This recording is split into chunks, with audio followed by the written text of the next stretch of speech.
Day ulit engineers and students. Sa video na 'to, ang mga sasagutan nating questions ay mga questions about sa inductance ng transmission line, pero single phase muna, 'no. In this video, single phase muna. Pero bago tayo mag-proceed 'no, sa pagso-solve ng problem, introduce na natin yung mga formula na gagamitin natin in this video at sa mga susunod pang topics 'no. So first, inductance. So kapag inductance yung question, take note nyo kung siya ba ay single phase or three phase. Kapag single phase kasi, ang imumultiply natin is 4 times 10 raised to negative 7 and then ln GMD over GMR. Tapos kapag three phase naman, yung 4 magiging 2. Tandaan na lang natin, no? Ganun na lang. Kapag three-phase, dapat 2 times 10 raised to negative 7, andoon pa din naman yung ln of GMD over GMR. And the unit of this formula is Henry per meter.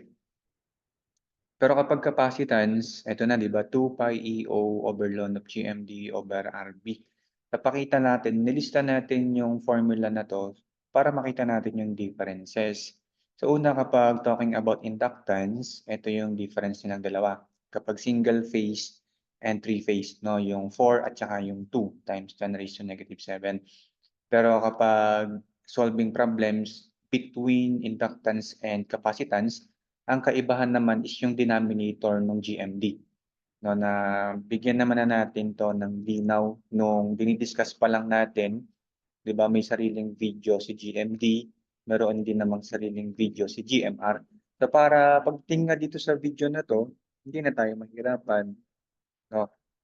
And then in case that the problem is asking for the reactance, 2 pi FL kapag XL, 2 pi FC naman kapag 1 over 2 pi FC, no, kapag capacitive reactance. And huwag kakalimutan yung solution na gagamitin natin, no, yung mga naka-introduce dito, yung units kapag inductance, Henry per meter, kapag capacitance farad per meter. So let us solve two problems about the single phase kasi madali lang naman siya, di ba? So let us now start. What is the inductance in Henry per meter of two parallel conductors of a single phase system if each has a diameter of 1 centimeter and the conductors are 5 centimeters apart? So this must be the answer. Now 1.02 times 10 raised to negative 6 Henry per meter. So first, since single phase lang, di ba? Single phase ang topic natin in this video. So ganito lang, di ba? We have the line number 1 and the line number 2 and each line meron lang naman daw tig-iisang conductor. So hindi natin i-consider ngayon yung bundled conductors dito. Na ito. Ayan. And next, the distance between the two conductors 5 centimeters. So actually, di ba medyo nakakapagtaka to kasi magkalapit yung dalawang conductors natin. Pero sige, no, sundin na lang natin yung given ng problem, no? 5 centimeters yung layo ng dalawang conductors. And the radius is 1 centimeter divided by 2. No, kasi nga, the diameter is 1 centimeter. So, single phase, solving for the inductance, the formula, if you can still remember, pero kung hindi, ito, 4 times 10 raised to negative 7. Now, 4 times 10 raised to negative 7 ln of GMD over GMR. So, engineers, di ba, yung ibang engineers, kapag sanay na silang mag-solve, diretso calculator. Pero yung video na to, yung purpose niya is, siyempre, para sa lahat. So, isa-isahin na lang muna natin. Ano nga ba yung GMD kapag single phase? Distance between two conductors. Distance between two lines or conductors. So, sino ba yun sa problem? Yung 5 centimeters, di ba? 5 centimeters is the distance between two conductors. And kapag GMR, that is the self-GMR. Na sana alam na natin na what is the self-GMR. That is 0.7788 times the radius, 1/2 centimeters. So ayan, nung nakita na natin yan, yung part na yan, let us now proceed solving for the L. 4 times 10 raised to -7, tapos ln of. The GMD is 5 centimeters while the GMR is 0.7788 times 1/2 centimeters. Take note niyong mabuti, engineers, no? Sa loob ng ln, capacitance man yan or inductance, the numerator and the denominator, the GMR and the GMD must have the same unit. So ito okay na. Centimeters na sila parehas. And take note din natin, ang magiging unit na to is Henry per meter. And what is the required unit? Henry per meter. Okay na to. No need to multiply pa ng other conversion factors. Kasi nga, Henry per meter na siya. So 4 times 10 raised to -7 times ln of 5 over 0.7788 over 2. No, ayan daw. And then, ito, 1.021. 1.021 times 10 raised to -6 Henry per meter. So this proves the key answer na 1.02 times 10 raised to -6.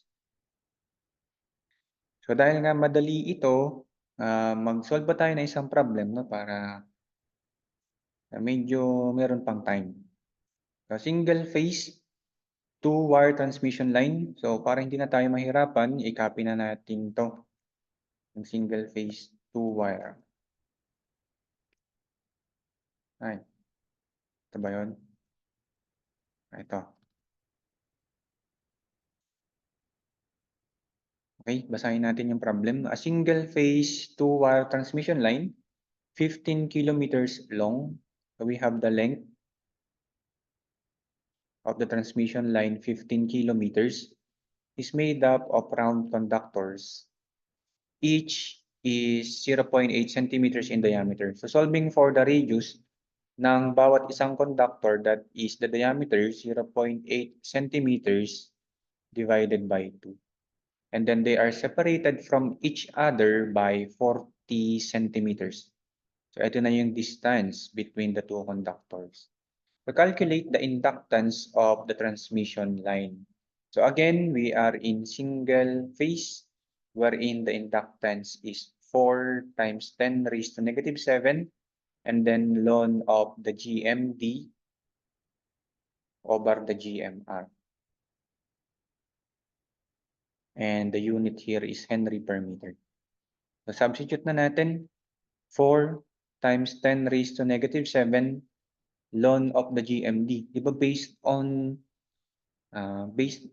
the previous problem na sinagutan natin, yung GMD kapag single phase, kung ano lang yung distance between the two conductors, 40 centimeters. Tapos yung GMR naman is kapag single conductor lang meron kada linya, di ba, self-GMR lang. And paano pinapakita yung self-GMR? Nagmumultiply tayo ng 0.7788 sa radius. And what is the radius? 0.8 over 2. And the unit of this is centimeter. And we have Henry per meter. And as you can see now, sa loob ng ln, there is the cancellation of the units ng GMD and GMR. But take note, 29.13 millihenry ang key answer. Kapag pinindot natin sa calculator tong solution natin, ang unit pa lang niya is Henry per meter. So meaning, nag-cancel yung meters kasi there is a distance na minultiply. And that is the length of the transmission line. Now, kung ang choices natin nawawala na yung denominator na meters o kaya kilometer, meaning meron tayong minultiply na length. And ito nga yun, 15 kilometers. And syempre nakikita pa natin hindi pa nag-cancel dyan yung kilometers and meters. Pakita natin dito, 1,000 meters. Bakit sa numerator natin nilagay yung 1,000 meters? So that we can cancel meter over meter. Tapos ang katumbas nito 'di ba 1 kilometer. So para mag-cancel lang din itong kilometers over kilometers. So magkakaroon na tayo ng answer dito ng Henry. Henry, 'di ba? Ito na yung natitira, Henry. And para lang maging millihenry, ipakita na lang natin sa calculator yung times 10 raised to negative 3. So 4 times 10 raised to negative 7, ln of 40 over 0.7788, 0.8 over 2, and then close parenthesis, times 15 times 1,000.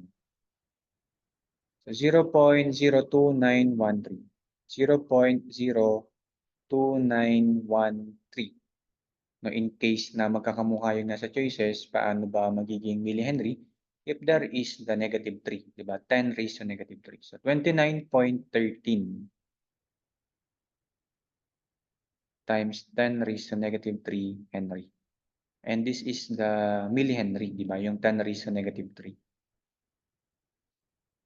So ayun lang, engineers, no? And students, for the single phase. Take note, single phase yung mga problems, kaya 4 times 10 raised to negative 7.